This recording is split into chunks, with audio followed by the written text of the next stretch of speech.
আসসালামু আলাইকুম রহমতুল্লাহি ওয়া বারাকাতুহু। সুপ্রিয় শিক্ষার্থী বন্ধুরা, আল্লাহর এই দুনিয়ায় যে যেখান থেকে আজকের এই ভিডিওটি দেখতেছো, আমি সবাইকে জানাই দৈনিক গণিত শিক্ষা চ্যানেলের পক্ষ থেকে আন্তরিক শুভেচ্ছা এবং আজকের এই ভিডিওতে সবাইকে স্বাগতম। তো আমি আশা করছি যে আল্লাহ তাআলার শেষ সম্মতি তোমরা সবাই ভালো আছো। আমিও আলহামদুলিল্লাহ আল্লাহর শেষ সম্মতি ভালো আছি, আলহামদুলিল্লাহ। তো চলো আজকে ভিডিওটি শুরু করি। তো আজকের ভিডিওটি হচ্ছে টেন্সের উপরে টিউটোরিয়াল। এটা হচ্ছে পার্ট 3। এর আগে আমি পার্ট 2-তে টেন্সের 4টা প্রকার, প্রথম যে 4টা প্রকার প্রেজেন্ট ইনডিফিনিট টেন্স, তারপর প্রেজেন্ট কন্টিনিউয়াস টেন্স, তারপরে present perfect tense, present perfect continuous tense, এই 4টার উপরে আলোচনা করেছি। তো আজকের পার্টটি তোমরা যারা এর আগের 2টা পার্ট, আজকে 3য় পার্ট, এর আগের 2টা পার্ট দেখোনি, তাহলে তোমরা যারা দেখোনি তারা এই দৈনিক গণিত শিক্ষা চ্যানেলটিতে ঢুকে তোমরা আগের ভিডিওগুলি দেখে আসতে পারো, ঠিক আছে? তো আজকে চলো শুরু করি।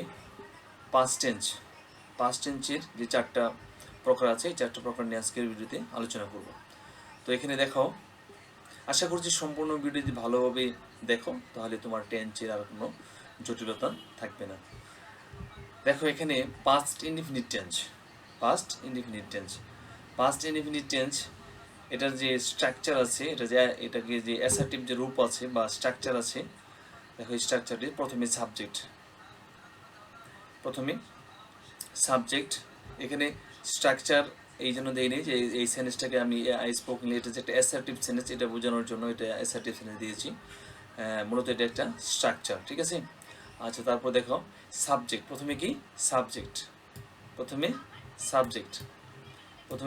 তারপরে প্লাস B2 প্লাস অবজেক্ট, অর্থাৎ সাবজেক্ট প্লাস B2। B2 হচ্ছে ভার্বের 2 নং, অর্থাৎ পাস্ট ফর্ম, ভার্বের পাস্ট ফর্ম। আমরা জানি যে ভার্বের 3টা ফর্ম আছে, 3টা রূপ আছে। একটা হচ্ছে ভার্বের বেস ফর্ম অর্থাৎ প্রেজেন্ট ফর্ম, আর একটা হচ্ছে পাস্ট ফর্ম, আর একটা হচ্ছে পাস্ট পার্টিসিপল ফর্ম। তো B2 হচ্ছে ভার্বের পাস্ট ফর্ম, ঠিক আছে? তারপরে দেখো প্লাস অবজেক্ট, ঠিক আছে? তাহলে এই এই এই স্ট্রাকচারটা ফলো করলে তুমি একটা সেন্টেন্স সুন্দর বানাতে পারবে। এক্সাম্পল, আই স্পোক ইংলিশ, আমি ইংরেজি বলেছিলাম। তাহলে এখানে স্পোক, স্পিক থেকে স্পিক হচ্ছে প্রেজেন্ট ফর্ম, স্পোক হচ্ছে কি পাস্ট ফর্ম, ঠিক আছে? তাহলে এই স্পোক এটা হচ্ছে পাস্ট ফর্ম। তাহলে সাবজেক্ট, তারপরে ভার্বের পাস্ট ফর্ম অর্থাৎ ভার্বের B2, তারপর অবজেক্ট হচ্ছে ইংলিশ, ঠিক আছে?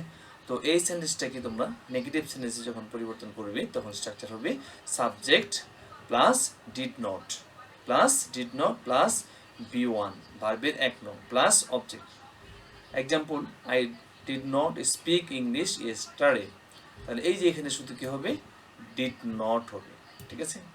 আচ্ছা, তারপর দেখো ইন্টারোগেটিভ সেন্টেন্স, যখন এটাকে ইন্টারোগেটিভ রূপান্তর করবে তখন ওই ডিডটা কি আসবে, এই যে ডিডটা আগে চলে আসবে, তারপর সাবজেক্ট হবে, ঠিক আছে? ডিড তারপর subject plus B1 plus object. তাহলে example, did I speak English yesterday, এখানে প্রশ্নবোধক চিহ্ন, ঠিক আছে? এখানে did I speak English yesterday, তাহলে এই ডিডটা শুধু আগে এসে কি হয়েছে, প্রশ্নবোধক হয়ে গেছে, ঠিক আছে? তারপর এটাকে যদি নেগেটিভ ইন্টারোগেটিভ করতে চাও তাহলে did plus subject plus not plus ভার্বের 1 নং প্লাস অবজেক্ট, শুধু এখানে নটটা বলবে, সাবজেক্টের পরে নটটা বলবে, ঠিক আছে?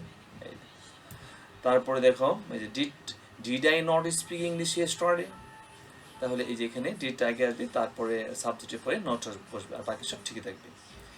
তারপরে দেখো, আশা করি পাস্ট ইনডিফিনিট টেন্স বুঝতে পেরেছ। তারপরে দেখো পাস্ট কন্টিনিউয়াস টেন্স। এখানে স্ট্রাকচারটা হচ্ছে সাবজেক্ট, প্রথমে কি সাবজেক্ট, তারপরে হচ্ছে ওয়াজ ওয়ার, তারপরে ভার্বের 1 নং, তারপরে ভার্বের সাথে 1 নং সাথে আইএনজি যোগ প্লাস অবজেক্ট। তাহলে এখানে দেখো সাবজেক্ট, তারপরে বসবে ওয়াজ ওয়ার।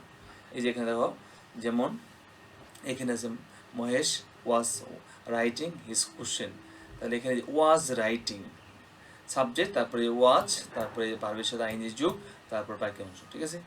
তো এটাকেই যখন আবার তুমি করবে নেগেটিভ করবে তখন শুধু এখানে ওয়াজ ওয়ারের পরে নট দিতে হবে, এই যে নট, আর স্ট্রাকচার সব ঠিকই থাকবে, একই থাকবে, এই স্ট্রাকচারে থাকবে, শুধু ওয়াজ ওয়ারের পরে কি দিবে, নট দিবে। তারপর এটাকে যখন এই যেমন Mahesh was not writing his question. তারপরে দেখা গেল ইন্টারোগেটিভ যখন করবে তখন এই ওয়াজারটা, এই যে সাহায্যকারী ভার্বটা ওয়াজারটা, এটা শুধু প্রথমে চলে আসবে, তারপর সাবজেক্ট বসবে, তারপরে ভার্বে এক নাম, তারপর ভার্বের সাথে আইএনজি প্লাস অবজেক্ট বসবে। তারপর এক্সাম্পল, ওয়াজ মহেশ রাইটিং হিজ কোশ্চেন, তাহলে এই যে ওয়াজটা কি সামনে চলে আসছে, আগে চলে আসছে, সাবজেক্টের আগে চলে আসছে, ঠিক আছে। তারপর দেখো এটাকে যখন নেগেটিভ ইন্টারোগেটিভ করবে, নেগেটিভ ইন্টারোগেটিভ যখন করবে তখন এই ওয়াজয়ার তারপরে সাবজেক্ট, তারপরে নট, তারপরে ভার্বের এক নং, তারপরে আইএনজি, তারপরে অবজেক্ট, ঠিক আছে। তার যেমন was Mahesh not writing his, was Mahesh not writing his question, ঠিক আছে। তারপরে দেখো পাস্ট পারফেক্ট টেন্স, এটা সাবজেক্ট প্লাস হেড, তারপরে ভার্বের 3 নং, তারপরে প্লাস অবজেক্ট। এটা উদাহরণ হচ্ছে, যেমন example, he had spoken English, এই যে সাবজেক্টের পরে হ্যাড বসবে, ভার্বের 3 নম্বর অর্থাৎ পাস্ট পার্টিসিপল ফর্ম বসবে, তারপরে বাকি অংশ করবে। আর এটাকে যখন নেগেটিভ সেন্টেন্সে করবে তখন সাবজেক্ট প্লাস হেড নট, শুধু এই হেডের পরে ওকে নট দিতে হবে, হেডের পরে এই যে নটটা দিতে হবে, আর বাকি সব স্ট্রাকচার এই একই থাকবে, এই স্ট্রাকচারের মধ্যে থাকবে, এই স্ট্রাকচারের মধ্যে থাকবে, শুধু এখানে নট ব্যবহার করতে হবে, এই যে নট। তারপরে দেখো এটাকে যখন ইন্টারোগেটিভ করবে তখন হেডটা শুধু সামনে চলে আসবে, ওই যে সাহায্যকারী ভার্ব যে হেড আছে সেটা সামনে চলে আসবে, তারপর সাবজেক্ট হবে, তারপরে ভার্বের 3 নং হবে, তারপর অবজেক্ট হবে। যেমন এক্সাম্পল, হ্যাড দি পেশেন্ট ডাইট, তাহলে হেডটা সামনে চলে আসছে, ঠিক আছে, তারপর সাবজেক্ট, তারপর বাকি অংশ। তারপর এটাকে যদি নেগেটিভ ইন্টারোগেটিভ সেন্টেন্সে রূপান্তর করতে চাও তাহলে তখন তোমাকে কী করতে হবে, এই হ্যাড, তারপরে plus subject plus not plus ভার্বের 3 নং প্লাস অবজেক্ট, যে হ্যাডটা প্রথমে চলে আসবে, তারপর সাবজেক্টের পরে এই নটটা বসবে, ঠিক আছে, ওকে। তারপর দেখো এটা example, had the patient not right, had the patient not right, মানে হ্যাডটা সামনে চলে আসছে, এবং পেশেন্ট, দ্য পেশেন্ট, এটা সাবজেক্ট, তারপরে এই নটটা বসবে, সাবজেক্টের পরে নটটা বসবে, ঠিক আছে। তারপরে দেখো পাস্ট পারফেক্ট কন্টিনিউয়াস টেন্স, এটা সাবজেক্ট, দেখো সাবজেক্ট স্ট্রাকচারটা হচ্ছে সাবজেক্ট, তারপরে হেড, তারপরে বিন, তারপরে ভার্বের 1 নং, তারপরে ভার্বের সাথে আইন যোগ, তারপরে অবজেক্ট। তাহলে এক্সাম্পল দেখো, he had been speaking English for 2 hours, সে 2 ঘন্টা ধরে ইংরেজিতে কথা বলতে ছিল, ঠিক আছে।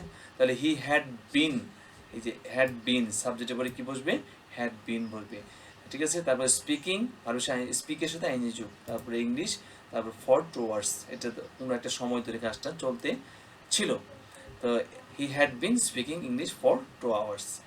তারপর দেখো এটাকে যদি নেগেটিভ করো তাহলে সাবজেক্ট, তারপরে হেড, তারপরে নট, তারপরে বিন, তারপরে ভার্বের আইনি যোগ, তারপরে অবজেক্ট, ঠিক আছে।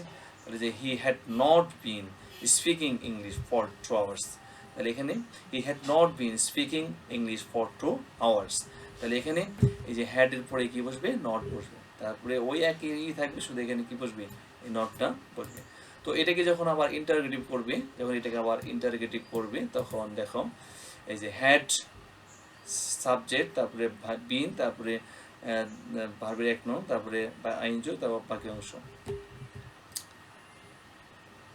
এই হ্যাডটা শুধু সামনে চলে আসবে। আবার যখন এটাকে নেগেটিভ ইন্টারোগেটিভ করবে তখন হ্যাড, তারপর সাবজেক্ট, তারপর নট, তারপরে বিন, তারপর ভার্বের 1 নং, তারপর আইনযোগ, তারপর অবজেক্ট। যেমন had he not been speaking English for 2 hours, এখানে হ্যাড পড়বে হি, তারপরে এই নটটা সাবজেক্টে পরে চলে যাবে, ঠিক আছে। আচ্ছা, তো এই চারটা আজকের ভিডিওতে এই চারটা নিয়ে আলোচনা দেখো। তাহলে এই পাস্ট টেন্সের এই চারটা স্ট্রাকচার যদি তোমার জানা থাকে, এবং প্রত্যেকটা স্ট্রাকচারে যদি কীভাবে নেগেটিভ করবে, কীভাবে ইন্টারোগেটিভ করবে, কীভাবে নেগেটিভ ইন্টারোগেটিভ করবে, এই স্ট্রাকচারগুলি, এই ফর্মগুলি, এই রূপগুলি যদি তোমার জানা থাকে, তাহলে আমি আই হোপ দ্যাট, আমি আশা করছি যে তুমি অবশ্যই এটা ভালোভাবে তুমি ইংরেজি সেন্টেন্স মেক করতে পারবে, ইংরেজি সেন্টেন্স তৈরি করতে পারবে, তোমার আর কোনো সমস্যা হবে না। তো ধারাবাহিকভাবে আমাদের ভিডিও দেখতে থাকো, আর যারা চ্যানেলটি সাবস্ক্রাইব করনি প্লিজ চ্যানেলটি সাবস্ক্রাইব করে আমাদের পাশেই থাকো, পাশে থাকবে অল করে দাও, বেশি বেশি করে তোমাদের মধ্যে শেয়ার করতে আশা করি ভুলবে না। তো সবাই ভালো থাকো, সুন্দর থাকো, সুস্থ থাকো, পরবর্তী ভিডিও দেখার আমন্ত্রণ জানিয়ে আজকের মধ্যে এখানে শেষ করছি। আল্লাহ হাফেজ, ধন্যবাদ সবাইকে, আসসালামু আলাইকুম ওয়া রাহমাতুল্লাহি ওয়া বারাকাতুহু।